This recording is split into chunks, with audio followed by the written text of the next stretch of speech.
오늘은 기독교 양자학 개론, 기독교 양자학 개론이라는 제목으로 하나님의 말씀 함께 나눕니다.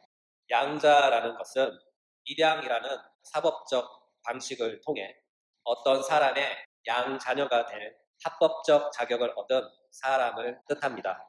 기독교는 이와 같은 양자의 방식을 통해 하나님의 영적 자녀로 입양됩니다. 그 결과 하나님은 우리의 아버지가 되시고 우리는 그분의 사랑받는 자녀가 됩니다. 이렇게 하나님의 자녀가 된 사람들이 연약한 육신을 소유한 자들임에도 불구하고 그들이 하나님 앞에서 그분의 자녀들이라 불리는 까닭은 그들이 하나님 앞에서 완전하기 때문이 아니라 그들이 하나님의 양자가 되어 하나님의 뜻에 온전히 순종하는 생활을 하기 때문입니다. 따라서 오늘 말씀을 통해 우리가 하나님의 사랑받는 자녀가 되는 양자의 원리와 또한 양자됨이 무엇인지 그리고 양자가 받는 축복에 관하여 말씀을 함께 나누고자 합니다. 본문을 다시 한번 살펴볼까요? 로마서 8장 14, 15절 무릇 하나님의 영으로 인도함을 받는 사람은 곧 하나님의 아들이라 너희는 다시 무서워하는 종의 영을 받지 아니하고 양자의 영을 받았으므로 우리가 아빠 아버지라고 부르짖느니라. 본문에서 양자라는 단어가 나옵니다. 양자로 번역된 헬라어 히오데시아서는 혈통적 직속 자녀가 아닌 비혈통적인 어떤 사람을 자신의 법적 자녀로 입적시키는 것을 의미할 때 쓰이는 법률 전문 용어입니다. 사도 바울이 사역했던 로마 시대에는 이와 같은 양자 제도가 매우 보편화된 제도였으며 아주 친숙한 법적 관습이었죠. 로마 시대에서 양자로 입양된 자는 친자녀가 아님에도 불구하고 그는 새 아버지로부터 친아들과 다름없는 동등한 사랑을 받았습니다. 더욱이 이 단어는 유산 상속의 의미까지 함의하고 있어요. 따라서 양자로 입양된 자는 새 아버지의 재산에 대한 상속을 준비하며 그의 가문을 계승해 나갈 중대한 책임과 의무를 함께 지녔습니다. 이와 같은 양자의 개념 그대로 사도 바울은 그리스도인들에게 이 단어를 적용시켰어요. 다시 말해서 사도 바울은 복음을 통해 소개된 예수 그리스도를 믿고 그 믿음으로 말미암아 예수 그리스도와 함께 연합하여 십자가에서 죽고 또한 그 동일한 믿음을 통하여 예수 그리스도와 함께 부활하여 그의 부활과 합하여 그리스도의 의를 전가받은 그들에게 바로 이 양자의 개념을 그대로 적용했습니다. 이는 그리스도 예수를 믿는 자들과 하나님과 갖는 새로운 관계를 설명하기 위해 사도 바울은 양자의 개념을 도입한 것이죠. 사도 바울이 예로 든 로마 문화에서 보듯이 양자로 들어온 사람은 전에 옛 가족과 누렸던 그의 모든 권리를 상실하고 이제는 새 가족의 일원이 되어 새 가족의 모든 권리를 획득하게 됩니다. 또한 새아버지가 소유하고 있었던 그의 모든 재산의 상속자가 됩니다. 이와 동일한 방식의 이해처럼 그리스도 예수 안에 있는 그의 신자들은 이전에 죄의 상태에서 죄가 가졌던 그 관계들은 모두 다 상실되었고 이제는 하나님의 새 가족의 일원이 되어 하나님의 자녀로서 새로운 모든 권리를 얻게 된 것이죠. 또한 그의 아들이신 예수와 함께 이제는 하나님 나라의 동일한 상속자로서 하나님과 하나님의 기업을 상속하는 자들이 되었습니다. 그러므로 복음을 통한 예수 그리스도를 믿는 모든 자는 하나님의 자녀로 입양되었고 그분의 자녀가 이미 되었으며 앞에서 언급한 양자의 복을 이미 받은 자들이 된 것이죠. 이 사실을 믿으시기 바랍니다. 이것이 바로 사도 바울이 양자, 다시 말해서 헬라어 히오데시아스를 사용하여 우리에게 전달하고자 하는 그의 메시지입니다. 그렇다면 우리가 하나님의 양자가 된다는 그 참된 의미는 무엇일까요? 우리에게 있어 이 말이 의미하는 바는 우리에게 있어 이 양자의 복은 하나님이 그의 양자들에게 베푸시는 무한한 은혜의 특권과 영광이라는 것이죠. 사도 요한은 이 사실을 이렇게 선포합니다. 요한복음 1장 12절 영접하는 자, 곧 그 이름을 믿는 자에게는 하나님의 자녀가 되는 권세를 주셨으니 사도 요한이 선포하듯이 하나님의 자녀가 되는 권세는 이 세상 누구에게나 또는 아무에게나 주어지는 것이 아닙니다. 오직 믿는 자에게만 주어집니다. 다시 말해서 예수를 하나님께서 보내신 유일한 구원자로 믿는 자들에게만 하나님의 자녀가 되는 특별한 권세를 주셨다는 것이죠. 따라서 이 세상은 두 부류로 구분할 수 있어요. 예수님을 믿는 자와 예수님을 믿지 않는 자입니다. 이것은 세상을 보는 성경의 관점입니다. 요한복음 17장 9절에서 예수님은 이런 기도를 하셨어요. 내가 그들을 위하여 비옵나니 내가 비옵는 것은 세상을 위함이 아니요 내게 주신 자들을 위함이니이다. 그들은 아버지의 것이로소이다. 다시 말해서 예수님은 이 구절에서 세상을 두 부류로 구분하고 있어요. 하나님의 백성과 하나님 백성이 아닌 자입니다. 성경이 전하는 메시지는 확실합니다. 너희가 하나님의 자녀이든지 아니면 하나님의 진노의 대상인 마귀의 자녀이든지 둘 중 하나라는 것이죠. 그리고 그들의 영원한 운명은 바로 이 세상에서 결정된다고 합니다. 이것은 성경 전체의 중요한 주제입니다. 오늘 본문과 관련해서 사도 바울은 이렇게 말씀하시죠. 로마서 8장 14절 무릇 하나님의 영으로 인도함을 받는 사람은 곧 하나님의 아들이라. 사도 바울이 말하는 요점은 이것입니다. 하나님의 영의 인도함을 받는 자들만이 하나님의 자녀라는 것이죠. 이렇듯 하나님의 영의 인도를 받는 하나님의 자녀인 양자는 정죄받은 이 세상에서 복음으로 말미암아 예수 그리스도를 통하여 자신을 세상과 구별시키고 이 세상으로부터 도피시키며 임박한 진노를 피하여 하나님의 백성으로 구별되라고 부르심을 받은 하나님의 자녀, 곧 하나님의 양자입니다. 그는 본래 본질상 하나님의 자녀에게서 거리가 멀어도 엄청 먼 사람이었죠. 그는 본질상 혈통적으로 아담의 자녀였어요. 아담의 타락으로 말미암아 아담의 후손들은 그와 더불어 타락하고 부패한 본성을 전가받아 죄인으로 태어납니다. 따라서 그는 본래 하나님의 진노의 대상, 심판의 대상, 영원한 형벌의 대상이었어요. 그랬던 그가 복음을 통하여 예수 그리스도를 만나고 예수 그리스도가 흘리신 피 흘림을 통한 죄의 용서를 받고 의인이 되어 하나님의 자녀가 되는 권세를 얻은 것이죠. 이 방식은 법적인 방식인 양자 제도를 통하여 그는 하나님의 자녀로 그의 양 아들로 인정되는 것입니다. 다시 말해서 양자로 입양된 그는 그에게 합당한 특권과 지위가 주어지는데 하나님의 아들이라는 특권과 지위가 주어지며 처음에는 어색하지만 마침내 그는 하나님의 자녀로서 행동하며 살게 되는 것이죠.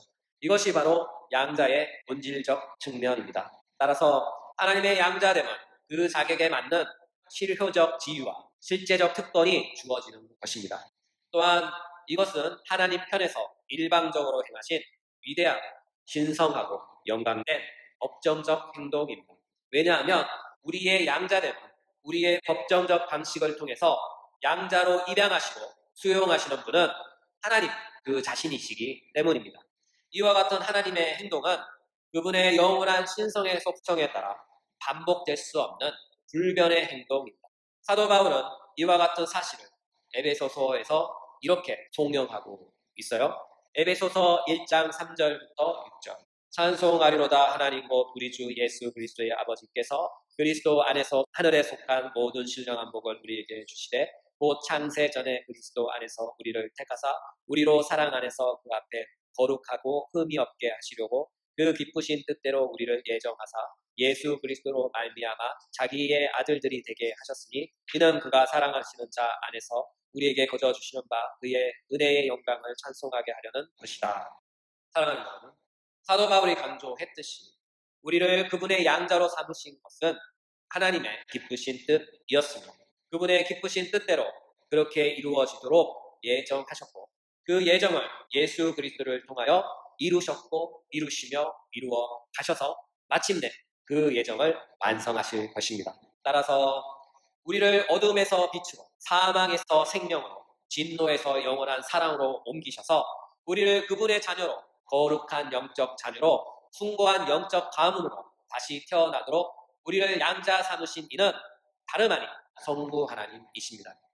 이것은 그분의 영원한 기쁘신 뜻입니다. 따라서 양자의 모든 기원은 바로 하나님 아버지의 기쁘신 뜻에 있으며 우리는 그분의 기쁘신 뜻대로 그 뜻에 의하여 하나님의 거룩한 자녀로 양자 삼은 바 된 것이죠. 하나님은 이와 같은 기쁘신 뜻을 위해 우리에게 복음의 전달자를 보내주셨고 복음의 전달자를 통해 우리를 부르시고 부르신 이들을 의롭다 하시고 의로운 이들을 마침내 영화롭게 하셨습니다.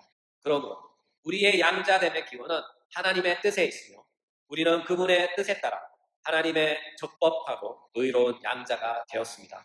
이와 같은 사실로 인하여 사도 요한은 요한일서 1장 5절에서 이렇게 말씀합니다. 예수께서 그리스도이심을 믿는 자마다 하나님께로부터 난 자니 또한 낳으신 이를 사랑하는 자마다 그에게서 난 자를 사랑하시느니라. 따라서 양자는 하나님의 뜻에 의하여 영적으로 새로 태어난 자들입니다.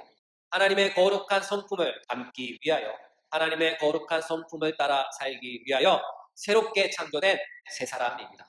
그 결과 그는 하나님의 거룩한 성품에 참여하는 자가 되는 것이죠.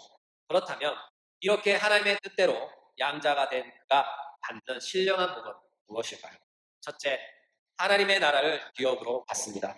마태복음 25장 34절에는 이렇게 되어 있어요. 그때 임금이 그 오른편에 있는 자들에게 이르시되 내 아버지께 복을 받은 자들이여 나와서 창세로부터 너희를 위하여 예비된 나라를 상속받으라.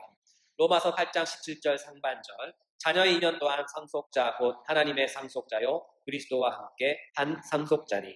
야고보서 5장 5절 내 사랑하는 자들아 들을지어다 하나님이 이 세상에서 가난한 자를 택하사 믿음에 부요하게 하시고 또 자기를 사랑하는 자들에게 약속하신 나라를 상속으로 받게 하지 아니하셨느냐.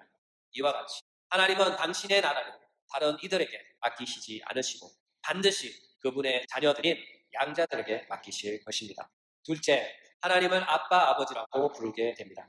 로마서 8장 15절 너희는 다시 무서워하는 종의 영을 받지 아니하고 양자의 영을 받았으므로 우리가 아빠 아버지라고 부르시느니라. 본문에서 아빠 아버지라는 말씀이 나오죠. 아빠라는 말은 아람어 아빠를 그대로 번역한 말이고 아버지란 말은 헬라어 파테르를 번역한 말입니다. 아빠라는 말은 어린 아이의 유아 언어에서 유래되었죠. 어린 아기가 젖을 떼면서 엄마 엄마 아빠 아빠 부를 때 사용된 언어로 하나님과 아주 친밀함을 표현한 단어입니다. 당시 로마 시대에서나 유대 사회에서는 아버지의 권한은 절대적이었어요. 로마 시대에서 아버지의 위치는 가족의 일원을 죽일 수도 있는 막강한 권한을 가진 매우 엄격한 분이었고 유대 사회에서는 하나님을 향하여 감히 아버지라고 부르지 못했죠. 비록 하나님과 이스라엘 백성과의 관계가 아버지와 아들로 그려지고 있으나 그들은 언제나 왕과 그의 백성의 관계로만 이해했어요. 더욱이 사도 바울이 사용한 아빠라는 개념은 유대 사회에서는 도저히 용납될 수 없는 단어였어요. 그러나 사도 바울은 이 아빠라는 유아적 언어를 바로 하나님과 그의 양자된 자녀에게 거침없이 적용시킵니다. 이것은 하나님과 양자의 관계가 아주 친밀한 관계 또는 유아기에 있는 부모와 아기와의 일적한 관계임을 보여주기 위해 사용했어요. 다시 말해서 우리는 하나님 앞에서 갓난 아기이고 우리의 영의 아버지 되신 하나님을 향하여 엄마 엄마 아빠 아빠라 부르는 관계입니다. 우린 하나님과 바로 그런 사이입니다. 따라서 하나님의 양자들은 유아기의 아기처럼 하나님을 아빠 아빠라고 부를 수 있어요. 아울러 하나님은 그의 자녀된 양자들을 유아를 대하는 부모처럼 많은 관심과 애정어린 사랑으로 대하십니다. 그러므로 우리는 이제 하나님을 다정하게 아빠 아빠라고 부를 수 있어요. 셋째, 양자의 영을 받고 양자의 영의 인도함을 받습니다. 로마서 8장 14절 15 무릇 하나님의 영으로 인도함을 받는 사람은 곧 하나님의 아들이라. 너희는 다시 무서워하는 종의 영을 받지 아니하고 양자의 영을 받았으므로 우리가 아빠 아버지라고 부르시느니라. 본문 15절에 양자의 영을 받았으므로 라는 말씀이 나오죠. 받았다에 해당하는 헬라어는 엘라베테인데 람바노의 부정과거 시제로서 이미 받은 상태를 나타냅니다. 언제요? 우리가 예수 그리스도를 하나님의 아들이심으로 믿고 우리의 구원자로 고백할 때입니다. 한마디로 우리가 중생할 때 양자의 영인 하나님의 성령을 받았습니다. 또한 우리가 하나님의 영인 성령 곧 양자의 영을 받았다는 증거는 이것입니다. 바로 성령의 인도함을 받는다는 것이죠. 원문의 인도함을 받는에 해당하는 헬라어 아콘타이는 인도하다, 이끌다의 현재 수동태로서 항상 이끌림 받는다는 뜻을 전달합니다. 현재 수동태라는 말은 이와 같은 이끌림이 우리의 능동적인 행위가 아니라는 뜻이죠. 이는 하나님께서 항상 우리로 하여금 그의 영에 이끌림 받도록 인도함 받도록 하신다는 뜻입니다.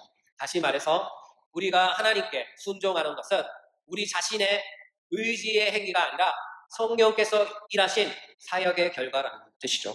이 말은 그리스도인이 하나님의 말씀에 그의 뜻에 순종하는 온전한 순종의 행위는 신자 그 자신의 행위가 아니라 온전히 우리 안에 인격적으로 역사하셔서 스스로 자발적으로 그의 뜻에 인격적으로 굴복하게 하시는 성령의 사역의 열매라는 사실입니다. 여기서 알 수 있는 사실은 사실상 우리의 순종은 나의 강한 결심과 부단한 노력과 의지의 결과물이 아니라는 사실입니다. 다시 말해서 오직 우리 안에 거하시면서 매 순간마다 우리로 하여금 하나님의 뜻에 우리 자신을 굴복하며 그분의 뜻대로 살도록 인도하신 성령 하나님의 일하심의 결과라는 사실입니다. 따라서 우리는 매 순간마다 성령의 일하심으로 말미암아 하나님께 온전한 우리의 순종은 그 열매로 드릴 수가 있는 것이죠. 그러므로 우리가 성령의 인도함을 받으며 하나님이 기뻐하시는 뜻대로 나의 온전한 순종의 행위를 드린다면 그것이 바로 그가 양자의 영을 받았다는 확실한 증거가 됩니다. 넷째, 양자는 하나님께 기도합니다. 본문 15절 하반절에 이렇게 말씀하시죠. 우리가 아빠 아버지라 부르짖느니라. 여기에 부르짖다에 해당하는 헬라어는 크라조입니다. 70인역에서 이 단어는 매우 긴급한 기도를 드릴 때 사용되었어요. 또한 이 단어는 어려움을 호소하는 도움을 필요로 하는 간절한 심정으로 부르짖는 것을 의미합니다. 이것은 마치 우리의 어린아이가 갑자기 엄마가 필요할 때 간절한 부르짖음으로 엄마를 찾는 것처럼 우리는 하나님의 도움이 필요한 모든 순간순간마다 유아기의 아이처럼 엄마를 부르짖어 찾듯이 하나님 아빠 아버지를 부르짖어 찾아야 합니다.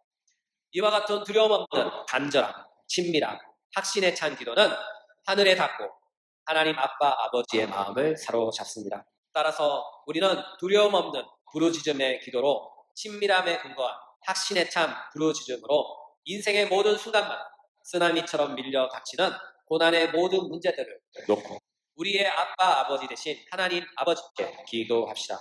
하나님 아빠께서는 우리의 기도를 기뻐하시고 우리가 기도할 때 우리의 기도를 주목하시며 그분의 기쁘신 뜻대로 응답해 주실 것입니다. 그러므로 양자의 영을 받은 자의 특권은 바로 하나님을 향하여 아빠 아버지라 부르짖으며 간절한 기도로 우리의 모든 것을 호소할 수 있는 특권입니다. 이 사실을 믿고 한 주 동안도 하나님의 자녀가 된 양자로서 귀한 특권을 누려봅시다. 친밀하고 간절한 부르짖음의 기도를 통하여 응답받고 하나님의 영적 풍성한 복을 받아 누리시길 예수님의 이름으로 축복합니다. 마지막으로 성경 구절 읽고 마치겠습니다. 예레미야서 33장 3절. 너는 내게 부르짖으라. 내가 내게 응답하겠고 내가 알지 못하는 크고 은밀한 일을 내게 보이리라.